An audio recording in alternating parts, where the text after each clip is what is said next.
then that will probably be a good substitute for lack of Chinese.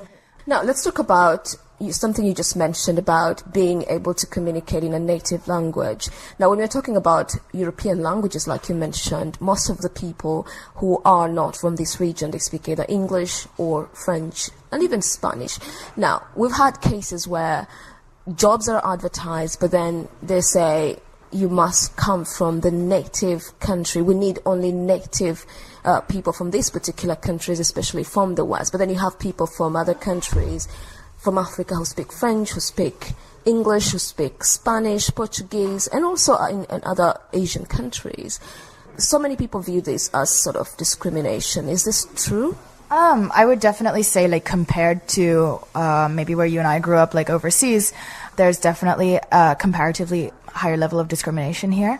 I think just based off culture, it's more accepted. It's not necessarily viewed as, I guess, bad here yet. Hopefully that will change soon. But yeah, definitely I do come across a lot of job descriptions that do have that kind of requirement where it is surprising to someone who isn't used to seeing that or potentially has grown up overseas.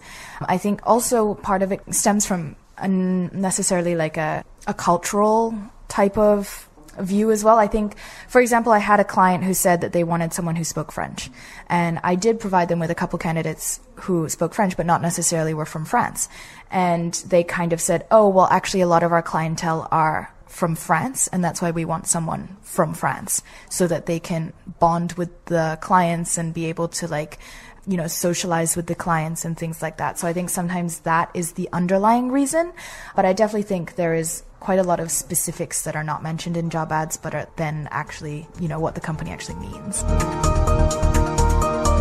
Coming up, I'm sure you've come across some mistakes, maybe common mistakes that people make when they're trying